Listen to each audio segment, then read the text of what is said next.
Xorazm qadim-qadimdan ilm-ma'rifat rivoj topgan, muhim kashfiyotlar qilingan, dunyoga mashhur buyuk olimlar vatani bo'lgan diyordir. Prezidentimizning olib borayotgan siyosati tufayli mamlakatimizning oltin fondi bo'lmish yoshlar ta'lim-tarbiyasiga misli ko'rilmagan investitsiyalar kiritilyapti.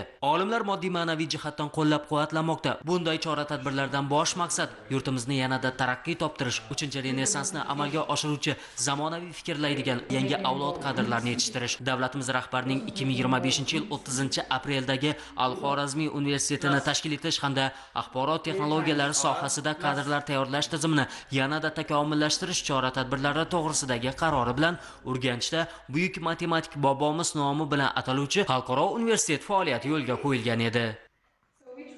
First of all, welcome to Al-Khwarizmi University, and if you look at this project, one of the several projects that have been done. Avvalo Al-Xorazmiy universitetiga xush kelibsiz. Ushbu muhim ta'lim loyihasiga nazar tashlar ekanmiz. Janob Prezident Shavkat Mirziyoyev tomonidan so'nggi yillarda ta'lim, ayniqsa oliy ta'lim uchun qilingan bir nechta e'tirofga loyiq loyihalardan biri ekanini ko'ramiz. Bu islohotlar menimcha Prezident maktablari va ixtisoslashtirilgan maktablar tarmog'ini yaratishdan boshlandi. Maktablarga tatbiq etilayotgan barcha yangiliklar, barcha yangi dasturlar, amalga oshirilgan barcha yangi sinovlar va tajribalar, bularning bari milliy iqtisodiyotingizga va O'zbekiston taraqqiyotiga katta ta'sir qiladi. Men aslida O'zbekistonda ko'p yillardan beri, ehtimol 15 yildan beri hamkorlikda ishlab kelmoqdaman. Mana 6 yil bo'ldi. Men bu yerda muqim yashab ishlayapman va siz haqiqatan ham farqni ko'rishingiz mumkin. Davlatingiz rahbarining jiddiy e'tibori tufayli yurtingiz ta'lim tizimi faqat yuksaklikka qarab boryapti. Ayniqsa talabalarning til bilish darajasi, ta'lim jarayonini olib borishda ingliz tilining mavjudligi, maktablarda yoki oliy ta'limda xorijiy til bilish ustuvorligi bu muhim jihatlardan. Hozirda bizda juda ko'p yangi dasturlar qo'shildi. Rostini aytsam, 6 yil oldin biz asosan menejment, iqtisodiyot va boshqalar haqida faqat gaplashardik. Hozirda esa bu real voqelikka aylangan. Bizda ko'plab muhandislik dasturlari mavjud. Xoh Yangi O'zbekiston universitetida, xoh Al-Xorazmiy universitetida va boshqa ko'plab universitetlarda. Bu o'zgarishlarning barchasi albatta mamlakat bo'ylab talabalar uchun ko'plab imkoniyatlarni, xoh yangi sharoitlarga ochiq bo'lish, xoh xorijiy hamkorlar bilan ishlash, hatto undan keyin o'qish va ishlash uchun ham zarur bo'lgan qulayliklarni yaratadi. Shuningdek, ko'plab sohalarda juda ko'p kompaniyalar bilan bir qancha yangi bo'sh ish o'rinlari paydo bo'ldi va ko'plab kelishuvlar imzolandi. Bu esa talabalar uchun ish o'rinlari, ish imkoniyatlari uchun ko'plab yangi yo'llarni ochadi.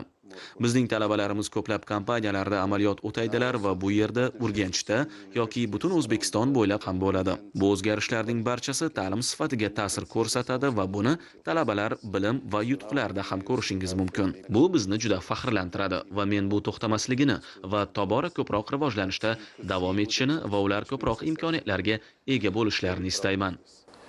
And I wish that this will not stop and will continue, inshallah, to develop more and more, and they will have more opportunities, and we will do our best for this, inshallah. Men o'quvchilik paytlarim xalqaro universitetlarda o'qishdan orzu qilardim. Vaholanki mamlakatimiz prezidenti bu imkoniyatni o'zimizda yaratib berdi va bugungi kunda men Al-Xorazmiy universitetida o'qib kelmoqdaman. Bu yerda talabalar nafaqat nazariy bilim, balki amaliy ko'nikmalardan ham keng ko'lamda foydalanib kelishmoqda. Men kelajakda sun'iy intellekt mutaxassis bo'lib yetishish va yurtimizda shu sohani yanada rivojlantirish uchun o'z hissamni qo'shmoqchiman.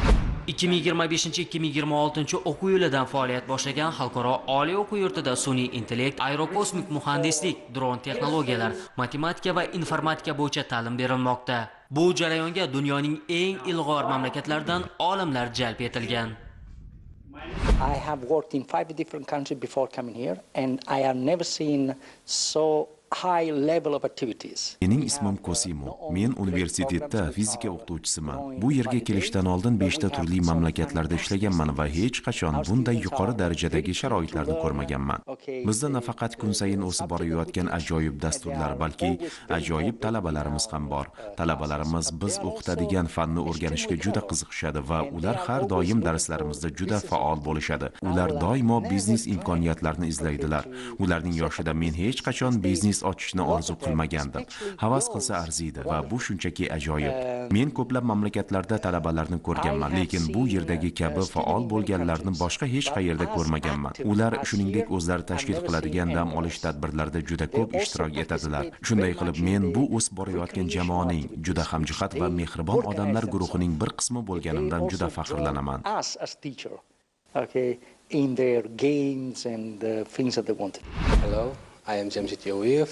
I am a lecturer at Al-Khwarizmi University.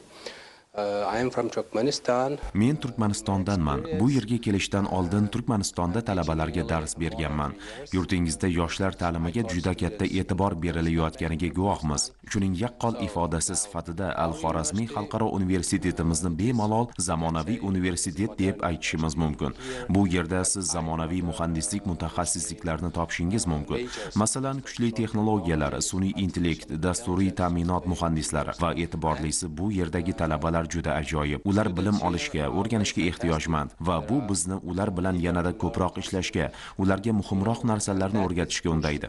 Men tirishqoq talabalarimizdan juda xursandman va bu yerda amaliyot uchun ham juda yaxshi sharoitlar bor. Shu narsani alohida ta'kidlashni xohladim. Muhtaram prezidentingiz har safar yoshlar, talabalarni qo'llab-quvvatlash yuzasidan muhim tashabbuslarni e'lon qiladi.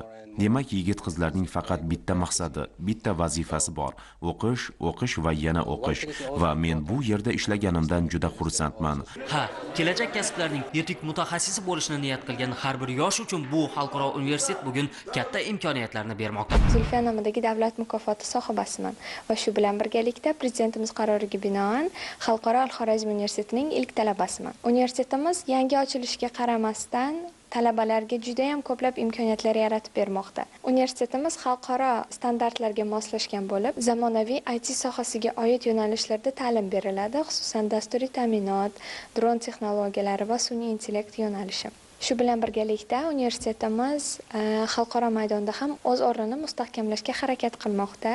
Yaqinda Turkiya davlatida bo'lib o'tgan Fibonacci startaplar bo'yicha olimpiadasi bilan memorandum tuzildi va yutgan universitetimizdagi eng iqtidorli va eng yaxshi startap egalari keyingi oy Turkiyada xalqaro bosqichda ishtirok etib keladilar. Undan tashqari sun'iy intellekt yo'nalishi bo'yicha Xitoyning bir qator universitetlari bilan memorandum tuzildi va unga ko'ra eng iqtidorli talabalar Xitoyda malaka oshirib, yozgi ta'til oromgoh hamda maktab universitetlarida tahsil olib kelishlari mumkin. Nafaqat Xorazm, balki butun O'zbekiston yoshlari uchun shunday universitet ochib berganliklari uchun hurmatli prezidentimizga tashakkurimni bildiraman. O'zimda IELTS va SAT sertifikatlari mavjud bo'lganligi tufayli bu yerga 4 yillik 100% grant bilan o'qishga qabul qilindim. Universitet sharoitlari juda ham ajoyib. O'zim soft dasturiy ta'minot muhandisligi bo'yicha ta'lim olmoqdaman. Hozirga bu yerga kelganimdan so'ng dunyo qarashim, dasturiy ta'minot bo'yicha bilimlarim juda ham oshdi. Xalqaro universitetlarda o'qishni xohlayotgan edim, lekin bu yerdagi sharoitlarni ko'rganligim tufayli o'z yurtimizda bunaqa universitetni o'qishni xohladim. Aynan mana shu Yangi O'zbekiston universiteti yoki mazkur Al-Xorazmiy universiteti, bular endi xalqaro universitet deb e'tirof etyapmiz. Ularning mana shu dunyoning top universitetlar reytingiga kirish imkoniyatlari qay darajada? Rating is usually a hard thing to get in the beginning. Odatda boshida hamma narsaga erishish qiyin kechadi. Buning uchun vaqt kerak. Lekin siz 5 yil ichida allaqachon Yangi O'zbekiston universiteti qilgan ishlar va juda yaxshi reytingga erishganini va biz ham ana shu reytingga chiqish yo'lida ekanligimizni ko'rasiz. Albatta bu oltinga teng yutuq.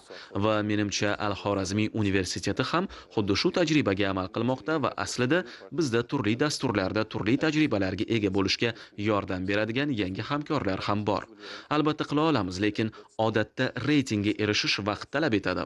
Masala aynan ana shunda. Shunday qilib, agar biz bir xil darajada ishlashda davom etsak va bir xil ishni bajarishda davom etsak, albatta buni qila olamiz, inshaalloh. Bizning qabulimiz butun dunyo bo'ylab barcha talabalar uchun ochiq. Biz hozirda marketing va xalqaro talabalar uchun ko'proq PR qilishda davom etamiz va ular bizga qo'shilishlariga umid qilamiz. Shunday qilib, bu imkoniyatlar albatta mahalliy yoki xalqaro bo'lishidan qat'iy nazar barcha talabalar uchun ochiq. Yurtingizda hozirgacha ta'limga qilingan investitsiyalar miqdori va o'qituvchiga, o'quvchilarga va muassasalarga qaratilayotgan e'tibor juda katta. Ishonchim komilki, bu albatta oxir-oqibat inson kapitali rivojiga olib keladi. Gap nafaqat ta'lim haqida. Biz ko'plab o'zgarishlar ro'y berayotganini ko'rmoqdamiz. Barcha qulayliklar yaratilmoqda va infratuzilma o'zgaradi. Bundan tashqari bu odamlar hayotini osonlashtiradi va biznes uchun va investitsiyalar uchun ko'proq imkoniyatlar yaratadi. Demak, bu albatta inson kapitaliga ta'sir qiladi. Prezidentingiz janob Shavkat Mirziyoyev tomonidan hozirgacha qilingan va har kuni to'xtovsiz qilinayotgan sa'y-harakatlar albatta juda katta ko'lamda ketmoqda va men butun mamlakatga eng yaxshi tilaklarimni tilayman va bu islohotlarni amalga oshirish ustida ishlayotgan barchaga minnatdorchilik bildiraman. Is definitely going somewhere very big, and I wish all the best to the whole country, and we thank everyone that is working on this, really. Bugungi kunda ushbu oliygoh uchun yangi zamonaviy xalqaro standartlar asosidagi kampus barpo bo'lyapti. Demak, hali yoshlar yutuqlari erishilayotgan marralar yuksak bo'ladi.